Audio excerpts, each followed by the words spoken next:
我想先考你一个问题：一鼓作气，退避三舍，唇亡齿寒多行，不义必自毙，这些你从小用到大的成语，曹刿论战烛之武，退秦师，郑伯克段于鄢，还有血樵之战的简书哭诗，这些国文课本逼你背过，让你又爱又恨的古文名篇，你有没有想过，它们其实全部出自同一本书？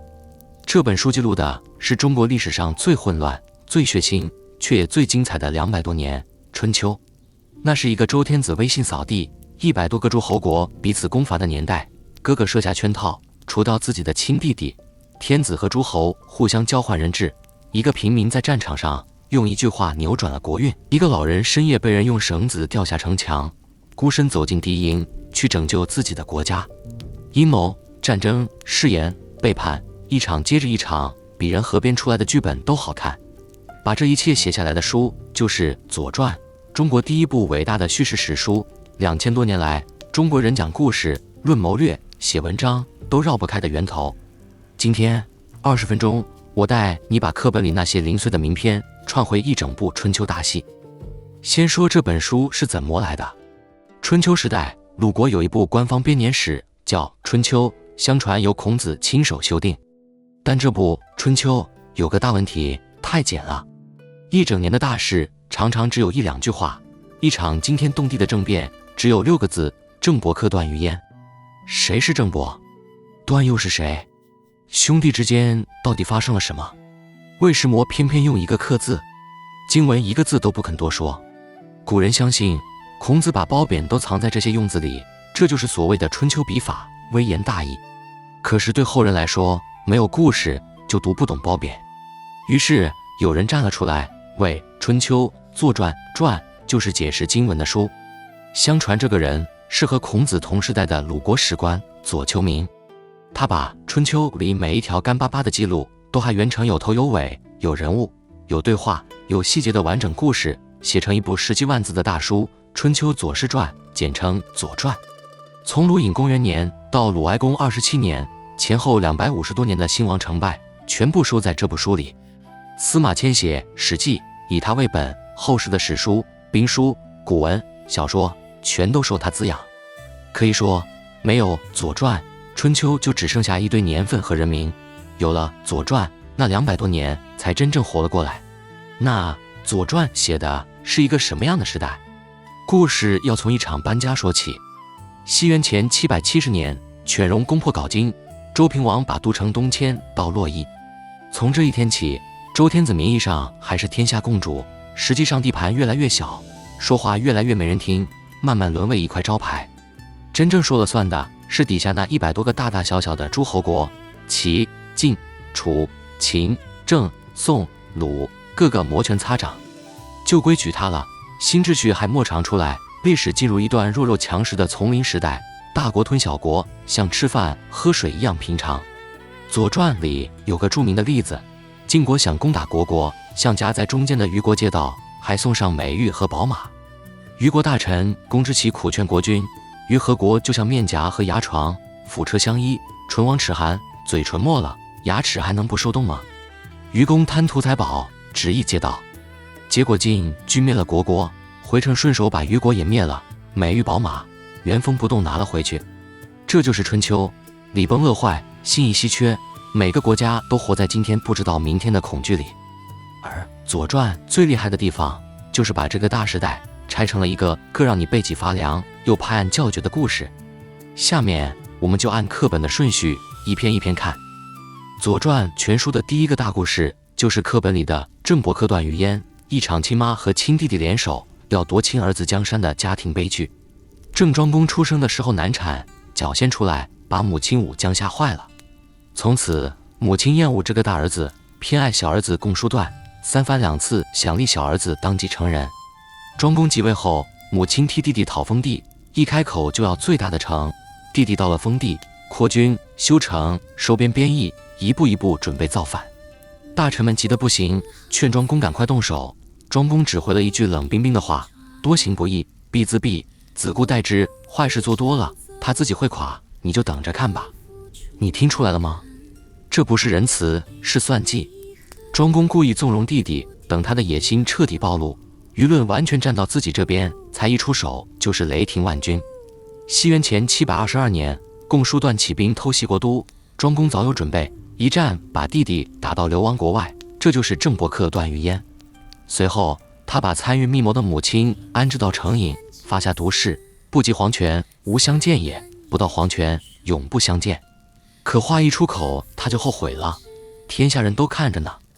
最后还是大臣尹考叔出了个主意，挖一条地道，一直挖到陷了泉水，母子就在地道里相见，既全了誓言，又全了孝民。一场政治危机用一场精心设计的母子和解收场。这位把人心算到骨子里的郑庄公，后来连周天子都不放在眼里。周王室想分他的权，双方闹到互相交换儿子当人质，堂堂天子竟然和诸侯交换人质。左传借君子之口留下一句传颂千古的评语：信不由衷，志无益也。信任如果不是发自内心，交换再多人质也没有用。接下来这一篇你一定背过，曹刿论战。西元前684年，强大的齐国出兵攻打弱小的鲁国，大军压境，一个叫曹刿的平民坐不住了，要进宫求见国君。同乡劝他，打仗是大官们的事，你凑什么热闹？曹刿回了一句流传2000多年的吐槽：肉食者鄙，未能远谋，吃肉的那帮大人物目光短浅，指望不上。见到鲁庄公，曹刿只问一件事：您凭什么跟齐国打？庄公说：一是财物，我不敢独享，都分给身边的人。曹刿摇头：小恩小惠，到不了百姓。庄公又说：大大小小的案子，我虽然不能一一明察，但一定按实情去判。曹刿点头：这是尽心为民，取信于民，凭这一条可以一战。2700年前的长勺战场，强大的齐军擂响第一通战鼓，杀声震天，弱小的鲁军却按兵不动。第二通鼓还是不动，等齐军第三通鼓擂完，曹刿才对鲁庄公说：可以出击了。鲁军憋了3通鼓的士气一口气炸开，把不可一世的齐军打得溃不成军。战后曹刿解释的那句话你一定背过：夫战，勇气也，一鼓作气，再而衰，三而竭。打仗靠的是勇气，第一通鼓士气最旺，第二通就衰退，第三通就耗尽了。敌人士气耗尽，我们士气正旺，所以能赢。一个平民靠着对人心的洞察，打赢了一场国运之战。左传用这个故事告诉你，决定胜负的从来不只是兵力，而是民心和士气。小国靠谋略自保，那大国呢？大国要的是称霸。春秋的第一位霸主是齐桓公。齐桓公这个人最了不起的不是能力，而是度量。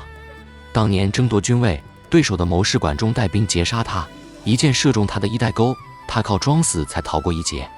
即位之后，他听从鲍叔牙的劝，不但不杀这个差点要了他命的仇人，反而拜管仲为相，把整个国家交给他。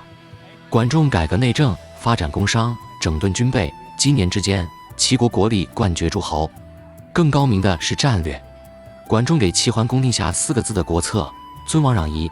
表面上尊奉那位以精没人理会的周天子，借天子的名义号令诸侯，对外则率领中原各国抵御戎狄和南方大国的侵扰。谁家有难就帮谁，邢国被灭了，帮他复国；魏国亡了，帮他重建。打着正义的旗号攒足威望，齐桓公先后9次大会诸侯，不靠武力吞并，而是靠会盟领导天下。西元前651年的葵丘之会是他霸业的顶点，各国诸侯齐聚坛前歃血为盟，约定不准把水患引向邻国，不准在邻国饥荒时进运粮食，不准擅自更换太子。你发现了吗？这已经有点像今天的国际公约了。一个霸主最大的本事不是打赢多少仗，而是定下大家都愿意遵守的规矩。齐桓公之后，下一位霸主的登场是整部《左传》最励志也最坎坷的一条故事线——晋国公子重耳的流亡。重耳本来是晋国国君的儿子，因为宫廷里的离姬之乱，40多岁被迫逃出国，这一逃就是19年。他带着一小群忠心的随从，在列国之间流浪，在魏国末人里饿得向农夫讨饭，农夫丢给他一块土。到了曹国，国君居然趁他洗澡的时候偷看他的肋骨。堂堂公子尝尽人间冷暖，而留在国内抢先即位的弟弟晋惠公，恰恰是一面反面教材。他靠秦国帮忙才坐上君位，许诺割让的土地转头就赖账。晋国闹饥荒，秦国慷慨卖粮救急，可第2年秦国闹饥荒，向晋国买粮，他却一粒都不肯给。大臣国社还帮腔说：“皮之不存，毛将安复？当初的恩义像一张皮，皮早就不存在了，卖粮这点毛又能附在哪里呢？”结果秦晋反目开战，晋惠公兵败被俘，沦为天下笑柄。失信的代价，《左传》写得明明白白。重耳流亡到楚国时，楚成王以国君的规格设宴款待他。席间，楚成王半开玩笑地问：“公子将来要是回国即位，拿什么报答我啊？”重耳想了想，郑重地回答：“如果托您的福，我真能回到晋国，万一有一天晋楚之兵遇于中原，其辟军3舍，两军真在中原相遇，我一定先替您后退3舍，整整90里。”一句流亡者的承诺，在场的人未必当真。谁也没想到，几年之后，这句话会在战场上一字不差地兑现。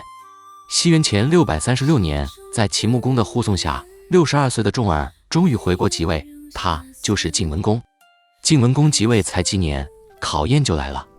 西元前632年，楚国大军北上围攻宋国，宋国向晋国求救，晋楚2强的正面对决再也躲不开了。有意思的是，连楚成王自己都不想打这一仗。他下令前线统帅子玉撤兵，还说了一段非常清醒的话：晋侯在外流亡19年，最后还是得到了晋国，险阻艰难，备尝之矣，什么大风大浪他没见过。这种人是上天在成全他，碰不得。可是子玉年轻气盛，执意求战。两军对峙，晋文公下的第一道命令：震惊全军后退。全军后退90里。将士们想不通，哪有国君躲避臣子的道理？晋文公说：“当年我在楚国许下退避3舍的诺言，今天两军相遇，我必须兑现。”于是晋军整整齐齐退了3舍，在城途停下。这一退妙到了极点，守了信，也占了理，让全天下都看见是楚国咄咄逼人，同时让楚军一路追击，战线拉长，骄气扬满。决战当天，晋军先击溃楚军最弱的右翼，在佯装败退，诱敌深入，回头两面夹击，楚军大败，子玉羞愤自尽。这就是城濮之战，春秋史上最经典的一场大会战。战后，晋文公大会诸侯，周天子亲自册命他为霸主。从丧家之犬到定鼎中原，重耳用了19年的苦难，加上一个守了多年的承诺。晋文公称霸2年后，发生了课本里另一个名场面：烛之武退秦师。这一次的主角不是国君，不是名将，而是一个没人记得的老头。西元前630年，晋文公联合秦穆公2大强国的军队，把小小的郑国围得水泄不通。亡国就在眼前，大臣一只狐对郑文公说：“国家危险了，但只要派一个人出马，必能退敌。”烛之武。这位烛之武在郑国当了一辈子小官，从来没有被重用过。国君亲自来请，他淡淡地回了一句：“臣之壮也，犹不如人。今老矣，无能为也已。我年轻力壮的时候，尚且比不上别人，如今老了，更是无能为力了。”一辈子的委屈全在这句话里。郑文公放下身段道歉：“是我的错，可是郑国亡了，对你又有什么好处呢？”烛之武答应了。当天夜里，城门不敢开，老人被人用绳子从城墙上掉下去，摸黑穿过敌营，去见秦穆公。他没有一句求饶，开口就替秦国算账。郑国灭了，土地隔着晋国，秦国1寸也拿不到，等于白白帮晋国扩张。而晋国的胃口是填不满的，他向东吞了郑国，下一步不就要往西打秦国的主意了吗？反过来留着郑国，秦国使者东来西往，还多一个落脚不及的东道主。一席话，句句站在秦国的立场。秦穆公听得连连点头，不但退兵，还留下将领替郑国守城。秦军一走，晋军独木难支，也只好撤了。2大强国的倾国之兵被一个老人一夜之间说退。左传最迷人的地方就在这里，他相信言辞和智慧的力量，有时候胜过10万大军。晋文公之后，晋楚2强的争霸又缠斗了将近100年。卞之战，楚庄王一雪前耻；鄢陵之战，晋国又扳回一城，霸权像钟摆一样荡来荡去。最惨的是夹在中间的小国，郑国、宋国，今天被晋国打，明天被楚国伐，土地年年被蹂躏，百姓死于战火。打到后来，连2个大国自己都被拖得筋疲力尽。西元前546年，宋国大夫项须四处奔走斡旋，终于促成晋楚两强和10几个诸侯国在宋国会盟，约定休兵霸占，平分霸权，史称相须弥兵。此后中原几十年没有大战，饱受蹂躏的土地总算得到一段喘息。回头看这200多年，你会发现《左传》其实反复在讲同一课，就一个字：信。你看，郑庄公机关算尽，赢了权力，却要靠挖地道才挽回母子之情。周王室和诸侯交换人质，信不由心，换来的只是更深的猜忌。晋惠公一次又一次背信，最后兵败被俘，沦为笑柄。反过来，曹刿断定鲁国能打，凭的是国君断案尽心，取信于民。晋文公一句退避三舍的承诺守了多年，退让90里，反而迎来霸业。烛之武能说动秦穆公，靠的也是设身处地，句句属实。乱世里，刀剑决定一时的胜负，心意却决定谁能笑到最后。这条写在2000多年前竹简上的规律，放到今天的职场、生意、人际关系，依然一个字都不用改。好，20分钟到了。今天我们跟着《左传》走完了春秋200多年，从郑庄公的多行伯夷必自毙，到曹刿的一鼓作气，从齐桓公9合诸侯，到重耳19年流亡，程普退避三舍，再到烛之武深夜坠下城墙，一席话退去2国大军，最后在向须弥兵的盟坛上，看这个打了100年的时代，终于放下刀兵。《左传》里有一句话说，人这一生有3种不朽，大上有立德，其次有立功，其次有立言，最高一等是立德，其次是立功，再其次是立言。有意思的是，书里那些不可一世的霸主、城池和霸业早就化成了黄土，反而是把这一切写下来的左丘明，靠一支笔、一部书，立言不朽，让2500年后的我们还能看见那个时代每一张或狰狞或高贵的面孔。如果今天这趟春秋之旅让你有收获，记得订阅这个频道，我每周用20分钟带你读完一本值得读一辈子的经典。下一集我们要从春秋的金戈铁马一头跳进清代扬州的温柔乡，读李斗的《扬州画舫录》，看200多年前世界上最会玩的城市奢华到什么地步。最后在留言区告诉我，当年国文课本里背过的古文，哪一篇你到现在都还记得？是曹刿论战、烛之武退秦师，还是被多行伯夷必自毙吓出一身冷汗的郑伯克段于鄢？我们下集见。